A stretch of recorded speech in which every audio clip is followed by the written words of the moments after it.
इमरान खान खुद को कारकुनान से और रहनुमाओं से अलहदा कर रहे हैं, तो मेरे सामने बहुत सारी ऐसी वीडियोस हैं जो बूढ़े वालिदैन की हैं। सबसे पहले एक प्रोमिनेंट वीडियो सनम जावेद के वालिद जावेद इकबाल की है। लोगों ने ये सारा जुर्म किया है, उनके खिलाफ कार्रवाई करें। वो मेरे से 1 साल से नाराज हैं कि आपने हमारे लीडर को बुरा कहा। उनकी जो बेटी है वो भी अपनी वालिदा की राहें तकते तकते अब तो बेजार हो गई है, परेशान हो गई है। ऐसी बेशुमार दर्जनों वीडियोस हैं।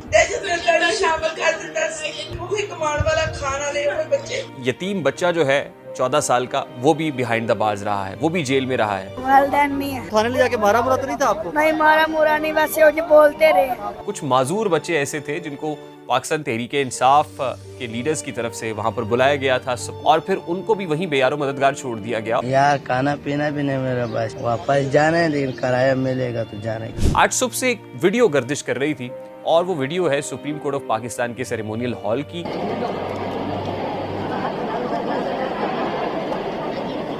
जस्टिस काजी फायज ईसा जहां उमर अता बंदयाल हों, वहां पर रहना भी यानी वहां पर देखना भी पसंद नहीं करते, रुख मोड़ लेते हैं। यानी उससे अंदाजा हुआ कि दोनों के अंदर जो रिफ्ट्स हैं वो कितनी गहरी हैं, क्रैक्स कितने बड़े हो गए हैं।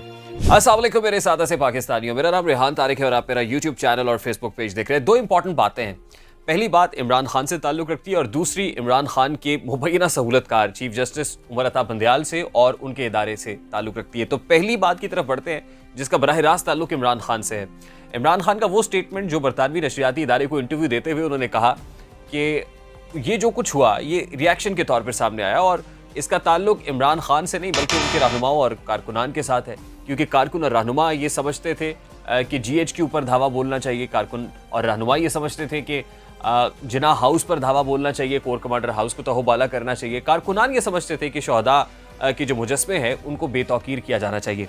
अब बहुत सारे ऐसे लोग हैं जो इमरान खान की मोहब्बत में गिरफ्तार थे, फरेफ्ता थे, आज वो धाड़े मार मार के रो रहे हैं। आज उनके अहले खाना ये दुआएं कर रहे हैं कि किसी तरह उनका बेटा या बेटी वापस लौट आए। ये कौन लोग हैं, ये सारी डिटेल्स आपके सामने रखेंगे, लेकिन उससे पहले मुझे ये कहना पड़ रहा है कि ये जो पॉपुलिज्म है या ये जो पॉपुलिस्ट होता है ये किस तरह से लोगों को तिगनी का नाच नचाता है। ये पॉपुलिज्म की जो इस्तिलाह है कमोबेश उतनी ही पुरानी है जितनी डेमोक्रेसी की इस्तिलाह पुरानी है। यानी पॉपुलिज्म जमहूरियत से कोई बहुत ज़्यादा बाद की बात नहीं है, बल्कि जमहूरियत और पॉपुलिज्म ये इब्तदाई दिनों की बात है। अगर मैं 18वीं सेंचुरी की बात करूँ तो जो प्रो पीजेंट एजिटेशन थी रशिया के अंदर, वो भी पॉपुलिज्म की तरफ इशारा करती है। अब फिर US के अंदर इवन जो एग्रेरियन रेवोल्यूशन आई, जो एग्रेरियन प्रोटेस्टर्स थे, जो एग्रेरियन इकोनॉमी की बात कर रहे थे, तो अल्टीमेटली वहाँ से भी पॉपुलिज्म झलकता है। फिर अगर मैं 19वीं सेंचुरी की बात करूँ तो फिर एडोल्फ हिटलर को कैसे भूला जा सकता है। एडोल्फ हिटलर जो 1930 के अंदर नाजी पार्टी ने जिसको मुंतखब कराया, उसके जो फॉलोअर्स थे वो उसको इक़्तिदार के अंदर लेके आए। वो तकरीबन 4 मिलियन फॉलोअर्स थे कि जिन्होंने हिटलर को बनाया, हिटलर को सपोर्ट करते रहे। और जब हिटलर इक़्तिदार में आ गया तो उसके बाद उसे सबसे बड़ा खतरा उन्हीं 4 मिलियन फॉलोअर्स से होने लगा और उसने चुन चुन के उन्हीं लोगों को टारगेट किया। फिर रीच टैग फायर का केस कौन भूल सकता है कि जिसमें आग खुद लगवाई गई। ये आग लगवाई इसलिए गई ताकि अपनी मकसद का, अपने मंशा के मुताबिक फैसला लिया जा सके या डायरेक्शन उस तरफ दी जा सके जो वो चाह रहे हैं। यानी अपने ही लोगों के ऊपर गाड़ियां दौड़ा देना, लोगों को क्रश करना, अपनी ही इमारात को तहोबाला करना, तहस नहस करना, एक कियोस क्रिएट करना, एक अनारकी पैदा करना, ये एक पॉपुलिस्ट का शेवा होता है। पॉपुलिस्ट ऐसा करना बड़े अच्छे तरीके से जानता है और इस सारे मामले को कैपिटलाइज कैसे करना है वो भी बड़े अच्छे तरीके से उसको इसका इदराक होता है। अब इमरान खान साहब समेत तमाम पॉपुलिस्ट दुनिया के जितने भी हैं वो अपने फॉलोअर्स को कीड़े मकोड़े समझते हैं। ये आप हिस्ट्री उठा के देख लें कि जो पॉपुलिस्ट हैं उनकी जितनी खसलतें हैं उनमें एक चीज़ कॉमन होगी कि वो बर्ड आई व्यू ले रहे होंगे। यानी वो उकाब की तरह ऊपर उड़ रहे हैं, बहुत ऊपर उड़ रहे हैं। और बहुत ऊपर कैसे उड़ रहे हैं? अपने बड़कों की वजह से, अपने स्टेटमेंट्स की वजह से, क्योंकि वो स्टेटस को चैलेंज करते हैं। उनकी नज़र में करप्शन एक नासूर होता है। उनकी नज़र में दुनिया में जितने लोग होते हैं तमाम बुरे होते हैं। सिर्फ एक वो होता है जो बड़ा पारसा होता है, एक वो होता है जो अबव द लॉ होता है, कानून उससे नीचे होता है, आइन उससे नीचे होता है, रियासत उससे नीचे होती है। वो सब चीज़ों से ऊपर आके बैठ जाता है। बिल्कुल यही इमरान खान साहब समझते हैं। इमरान खान बाकी सबको चोर और डाकू समझते हैं, करप्ट समझते हैं रूलिंग एलीट को, और वो समझते हैं कि इन सबको जेलों में होना चाहिए। ऐसी ऐसी जेलों में होना चाहिए कि जहाँ पर ना तो पंखा हो, ना AC हो, वहाँ पर कीड़े मकोड़े छोड़ दिए जाएं, उनको जितना गजन पहुँच सकता है पहुँचाया जाए। ये सब लोग ख़त्म हो जाने चाहिए, नीस्तो नाबूद हो जाने चाहिए, सिर्फ इमरान खान बचना चाहिए। तो ये खसलत सिर्फ इमरान खान की नहीं है, बल्कि दुनिया के हर पॉपुलिस्ट लीडर की ऐसी ही खसलत होती है। और आज अगर इमरान खान ये कह रहा है ना कि जो कुछ हुआ उसमें मेरा हाथ तो नहीं है, बल्कि मेरे फॉलोअर्स और मेरे रहनुमा उसके अंदर थे, जो कारकुनान हैं और जो लीडर्स हैं पीटीआई के, ये उन्होंने किया, मैंने तो नहीं किया, तो आसानी से वो तमाम तर मलबा उन कीड़े मकोड़ों के ऊपर डाल रहे हैं, क्योंकि उनको पता है कि वो कीड़े मकोड़े हैं जो इस आग के अंदर ईंधन का काम करेंगे। यानी अगर इनको इस आग का ईंधन बना के झोंक दिया जाए तो कोई फर्क नहीं पड़ता है। अल्टीमेटली वो खुशी से उस ईंधन में कूदना भी पसंद करेंगे, क्योंकि उनकी आंखों पे पट्टी बंधी हुई है। आज बहुत सारे लोगों की आंखों से पट्टी उतर रही है। आज बहुत सारे लोगों को रियलाइज हो रहा है कि उन्होंने बहुत गलत कर दिया। आज जब लीडरशिप इस्तीफे दे रही है, आज जब लीडरशिप अपने आप को इमरान खान से अलहदा कर रही है और इमरान खान खुद को कारकुनान से और रहनुमाओं से अलहदा कर रहे हैं, तो मेरे सामने बहुत सारी ऐसी वीडियोस हैं जो बूढ़े वालिदैन की हैं। सबसे पहले एक प्रोमिनेंट वीडियो सनम जावेद के वालिद जावेद इकबाल की है, जो पाकिस्तान पीपल्स पार्टी से साबिका नाजिम रहे हैं।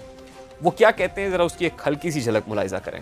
लोगों ने ये सारा जुर्म किया है, उनके खिलाफ कार्रवाई करें। ये सनम जावेद साहिबा के वालिद साहब हैं। उनकी बेटी गुज़श्ता 3 हफ्ते, अब 3 हफ्ते से जायद का वक्त बीत चुका है, मालूम नहीं है कि वो बेटी कहाँ है। जवान बेटी है, मैरिड है, बच्चों वाली है। उनकी जो बेटी है वो भी अपनी वालदा की राहें तकते तकते अब तो बेजार हो गई है, परेशान हो गई है, उसकी भी आंखें नम है। वो बेटी इस वक्त किस सिचुएशन में, किस हाल में है, वो विजुअल्स भी हम आपके सामने रख रहे हैं।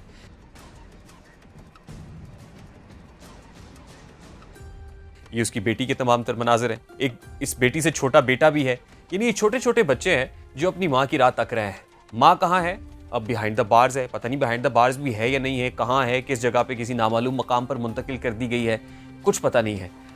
वालिद साहब ये बता रहे हैं कि बेटी के साथ डिफरेंस सिर्फ पॉलिटिकल डिफरेंस था। वो मेरे से 1 साल से नाराज हैं कि आपने हमारे लीडर को बुरा कहा, क्योंकि वो कहते हैं मेरे घर से कभी पाकिस्तान पीपल्स पार्टी का झंडा नहीं उतरा, और मेरी बेटी 1 साल से मेरे घर में इसलिए नहीं आई थी कि मैं पीपल्स पार्टी का जिया लाऊं, और वो समझती थी कि नहीं, पीपल्स पार्टी बहुत बुरी है, ये झंडा जो आपने अपने घर पे लगाया हुआ है, जब तक ये झंडा नहीं उतारेंगे, जब तक आप पीटीआई में दाखिल नहीं हो जाएंगे, इमरान खान की झोली में अपनी सपोर्ट नहीं डालेंगे, वोट नहीं डालेंगे, तब तक मैं आपके घर नहीं आऊँगी। यानी 1 साल से वो बाप कहता है मेरी बेटी ने मेरे घर में घुसना पसंद नहीं किया, लेकिन क्या करें, बाप है, अपनी बेटी के लिए मुस्तरब है, परेशान है, तड़प रहा है, और आज अदालतों के चक्कर भी लगा रहा है। वो चाहता है कि उसकी बेटी उसके दरमियान हो, और फिर वो ये भी इस्तदा कर रहे हैं कि आप ही लोगों ने तो इमरान खान को सादिक और अमीन बनाया था, आप ही तो उसे कहते थे कि ये सादिक और अमीन है, आपने उसका ऐसा बुत तराशा था कि जिस बुत को पूजने के लिए बहुत सारे लोग आ गए, और उन्हीं में उसकी बेटी भी है। तो सनम जावेद साहिबा पाकिस्तान तहरीक इंसाफ की कैसी फ्रंट लाइनर रही हैं, क्या कुछ गुफ्तगू करती रही हैं, वो सब ने सुना है। आज क्या हो रहा है आपके सामने है। उसके अलावा बहुत सारे और यंगस्टर्स ऐसे हैं, वो ऐसे यंगस्टर्स हैं कि जो शायद अपनी मर्जी के मुताबिक अपनी राय भी कायम नहीं कर सकते, लेकिन पता नहीं उनको कौन हाँक के, जैसे भेड़ बकरियों को हाँक के ले जाया जाता है, कोई हाँक के उस रेवड़ में ले गया और बेचारे उस दाम में आ गए जो ऑलरेडी बिछा हुआ था। अब एक लड़का है जिसकी उम्र 17 साल है, उसकी वालिदा क्या कह रही हैं, नम आंखों के साथ क्या कहानी बयान कर रही है कि किस तरह उनके घर का वाहिद कफील वहाँ नहीं है, और माँ की ज़ुबानी ही सुनते हैं ज़रा वो क्या कहती हैं। तो किस इल्जाम में पकड़ा है, क्या कहते हैं? तो ये गुफ्तगू आपने सुनी। अब ये चंद वीडियोस नहीं है, ऐसी बेशुमार दर्जनों वीडियोस हैं जो हमारे पास हैं, वो तो हम आपके सामने रख रहे हैं, लेकिन इसके अलावा भी बहुत सारी ऐसी वीडियोस हैं। पूरे के पूरे ख़ानदान, जहाँ कमाने वाला एक है, लड़का है, वो ये कह रहे हैं कि हमारा बच्चा पाकिस्तान तहरीक इंसाफ का सपोर्टर तो है, दहशतगर्द नहीं हो सकता। पूरी फैमिली बैठ के कैसे गिड़गिड़ा रही है, किस कर्ब के अंदर है, किस दुख में है, किस तकलीफ में है, क्या बीड़ा है, ज़रा देखिए।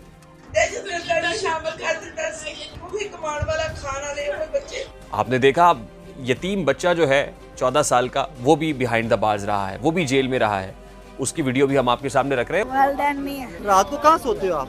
इधर कैंप में। कुछ माजूर बच्चे ऐसे थे जिनको पाकिस्तान तहरीक इंसाफ के लीडर्स की तरफ से वहाँ पर बुलाया गया था सपोर्ट के लिए, सपोर्ट बेस दिखाने के लिए, और फिर उनको भी वहीं बेयारो मददगार छोड़ दिया गया, और फिर वो ये कहते हुए पाए गए कि हमारे पास तो ना तो खाने के लिए पैसे हैं, ना ही वापस जाने के लिए किराया है। उन लोगों के ये स्टेटेड पोजीशंस हैं, वो वहाँ पर अपने आप को ट्रैप्ड महसूस कर रहे थे। वो क्या कह रहे थे, ज़रा वो भी आपके सामने रखता है। यार खाना पीना भी नहीं मेरा पास, वापस जाना है, लेकिन किराया मिलेगा तो जाने। तो ये सब देख लेने के बाद आपने देखा कि ये वो लोग हैं जो पढ़े लिखे भी नहीं हैं, इनमें से बहुत से ऐसे हैं जिनको पता भी नहीं है कि गुड और बैड क्या है, राइट और रॉन्ग क्या है, क्या वो दुरुस्त सम्त में जा रहे हैं, गलत में है, जो रास्ता उन्होंने चुना है वो तबाही का रास्ता तो नहीं है। इतनी ना बढ़ा पाकी दामा की हिकायत, दामन को ज़रा देख ज़रा बंदे कबा देख। यानी इतनी ज़्यादा जो है ना वो ज़ेब दास्तां के लिए स्टोरीज़ नहीं घड़नी चाहिए हैं कि आप किसी शख्स को इतना बड़ा बना के पेश करें, उसको बुत बना दें। और खुदा न खास्ता ऐसी गुफ्तगू भी रिसेंट मंथ्स के अंदर सुनने को मिली कि जिसमें एक छोटा सा बच्चा, उसकी वालदा माइक लेके हाथ में खड़ी हुई है और वो बच्चा क्या कह रहा है, वो नाउज़ुबिल्लाह आप सल्लल्लाहु अलैहि वसल्लम के वालिदैन के साथ इमरान खान साहब के वालिदैन को मिला रहा है कि वो एक खुशकिस्मत थे, दूसरे इमरान खान के वालिदैन जो हैं वो इस दुनिया के अंदर खुशकिस्मत थे। दूसरे सबसे lucky parents mister Ikramullah Niazi और मिसेस शौकत खानम। यानी ये आप कोरिलेशन देखें कि क्या है। यानी आप किसी को इतना पारसा बना के पेश कर रहे हैं, आप उस बच्चे के जहन में आपने उसकी जहन साजी कैसी की होगी, आपने उस बच्चे को इमरान खान से मुताल्लिक क्या बताया होगा कि वो बच्चा आज इस तरह की कलमात इमरान खान के लिए अदा कर रहा है। तो this is a bitter reality of this society, this is very unfortunate and unfortunately this is happening around us. मैं तो बार बार कहता हूँ कि अगर हाथों से उम्मीदों का शीशा छूट जाता है तो पल भर में ही ख्वाबों से भी पीछा छूट जाता है। अगर हम लोग जो कुछ देर लड़ना भूल जाते हैं, सियासी सूरमाओं का पसीना छूट जाता है। जब तक हम लड़ते रहते हैं, पॉलिटिकल डिफरेंसेस रहते हैं, तब तक लोग अपनी सियासत को चमकाते रहते हैं। लेकिन याद रखिएगा कि इन लोगों की सियासत महज आप लोगों पे चलती है। आप जब तक कीड़े मकोड़े बन के इनकी आग का ईंधन बनते रहेंगे तब तक सियासत चमकती रहेगी। जब आप नहीं होंगे तो ये सियासत भी रेत की दीवार की तरह गिर जाएगी। अच्छा, दूसरी इंपॉर्टेंट चीज़ ये तो हो गया एनालिसिस, वो सिचुएशन जो एक बड़ी दुख भरी सिचुएशन है, बड़ी कर्ब बयान कर रही है, अपने अंदर बहुत सारे सवालात छोड़ गई है, वो तमाम तर सिचुएशन हमने आपके सामने रखी है। आज सुबह से एक वीडियो गर्दिश कर रही थी और वो वीडियो है सुप्रीम कोर्ट ऑफ पाकिस्तान के सेरेमोनियल हॉल की, कि जहाँ पे एक तकरीब का इनेकाद किया गया। इकबाल हमीदुर रहमान जो वफाकी शरई अदालत के चीफ जस्टिस हैं, अब चीफ जस्टिस बन गए हैं, आज उन्होंने हल्फ उठाना था। तो हल्फ बर्दारी की तकरीब सुप्रीम कोर्ट के सेरेमोनियल हॉल के अंदर थी।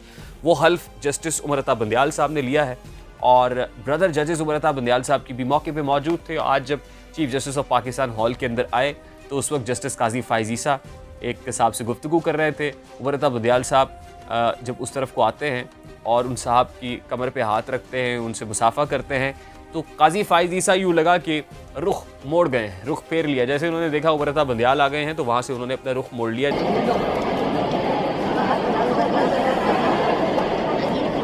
तासुर ये मिला कि जस्टिस काजी फाइज ईसा जहाँ उमर अता बंदयाल हों वहाँ पर रहना भी, यानी वहाँ पर देखना भी पसंद नहीं करते, रुख मोड़ लेते हैं। यानी उससे अंदाज़ा हुआ कि दोनों के अंदर जो रिफ्ट्स हैं वो कितनी गहरी हैं, क्रैक्स कितने बड़े हो गए हैं। जो कि इस तरह की, ज़ाहिर है बॉडी लैंग्वेज इस तरह की तकरीब के अंदर बड़ी इंपॉर्टेंट होती है। आप किसी से मिल रहे हैं, मुसाफा कर रहे हैं, नहीं कर रहे हैं, आपकी उसके साथ बोलचाल कैसी है, आप गुड टर्म्स में हैं, टॉकिंग टर्म्स में भी हैं या नहीं है। तो इससे तो यही लगा कि वो दोनों आपस में टॉकिंग टर्म्स में भी नहीं है। अब गुज़श्ता रोज़ वो जो ऑडियोज़ कमीशन बनाया गया था, उस कमीशन की तरफ से चीफ जस्टिस ऑफ पाकिस्तान को रिजर्वेशंस भेजे गए और उन रिजर्वेशंस के अंदर बड़ा रिजर्वेशन यही था कि उमर अता बंदयाल साहब उस बेंच का हिस्सा क्यों हैं जो कमीशन के खिलाफ दरखास्तों को सुन रहा है, और जो उनके ब्रदर जजेस हैं जिसमें एजाजुल एहसन और मुनीब अख्तर पर्टिकुलरली 3 जजेस हैं, तो वो ये समझते हैं कि इन 3 जजेस को नहीं होना चाहिए। कमोबेश ऐसे ही तहफ़्फ़ुज़ात हुकूमत के भी हैं उस बेंच के ऊपर। आज एक और बड़ा इंपॉर्टेंट केस था सुप्रीम कोर्ट ऑफ पाकिस्तान के अंदर और वो था supreme court practice and procedure act से मुतालिक। और supreme court practice and procedure act जो है उसको अभी रोका हुआ है, वो हॉल्ट है, यानी उस पर अमलदारी को सुप्रीम कोर्ट ऑफ पाकिस्तान ने एक ऑर्डर से रोक दिया था कि ये बिल तो मंजूर हो गया लेकिन ये अभी इम्प्लीमेंट नहीं हो सकेगा। तो अब सुप्रीम कोर्ट ऑफ पाकिस्तान में उसके खिलाफ दरखास्तों की समाअत हो रही है। आज उसमें अच्छी बात यह है कि अटॉर्नी जनरल ऑफ पाकिस्तान ने कहा है कि इसमें कुछ अमेंडमेंट्स भी हो सकती है और चीफ जस्टिस से समझते हैं कि सुप्रीम कोर्ट ऑफ पाकिस्तान से मुताल्लिक जो कानून साजी है वो सुप्रीम कोर्ट से कंसल्टेशन के बाद होनी चाहिए। इस पे मेरी राय ये है कि यकीनन सुप्रीम कोर्ट एक इदारा है और जब आप पार्लियामान के फ्लोर पे किसी भी इदारे से मुताल्लिक कानून साजी करते हैं तो उस इदारे से आप उसका इनपुट ज़रूर लेते हैं, मुशावरत ज़रूर कर लेते हैं, कंसल्टेशन ज़रूर होती है, मतलब वो हिफ्ज़ मा तक़द्दुम ही सही। फॉर एग्जांपल जैसे आपने बजट पेश करना है पार्लियामान के फ्लोर पे, माली साल का बजट आएगा 2023-2024 का, तो जाहिर है आप जा रहे हैं। उससे पहले वज़ीर ख़ज़ाना इसहाक़ डार साहब जो चैम्बर हैं डिफरेंट उनमें जा रहे हैं, जैसे लाहौर चैम्बर ऑफ कॉमर्स के अंदर भी गए, जो फेडरल चैम्बर ऑफ कॉमर्स है वहाँ पर भी गए, ताजिर बरादरी के साथ मिलते हैं क्योंकि ताजिर बरादरी एक बहुत बड़ी स्टेक होल्डर है। तो आप जा रहे हैं ना, जाके उनका इनपुट ले रहे हैं, उनकी मुशावरत के साथ आप बजट ले करेंगे। ऐसा नहीं हो सकता कि आप तने तनहा जाए और बजट पेश करते हैं तो उसके बाद ज़ाहिर है वो बाउंस बैक करेगा।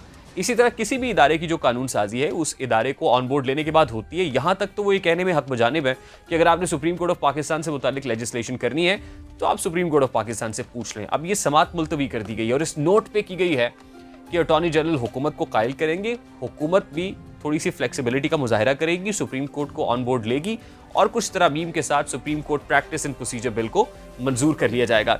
लेकिन एक बहुत बड़ी इंडिकेशन ये है कि सुप्रीम कोर्ट ऑफ पाकिस्तान भी अब हर केस में उतनी उजलत का मुजाहरा नहीं कर रही है, बल्कि उनको पोस्टपोन किया जाता है, मुलतवी कर दिया जाता है, तारीखें डाल दी जाती हैं, तारीख पे तारीख हो रही है और करते करते आज 1 जून हो गई है।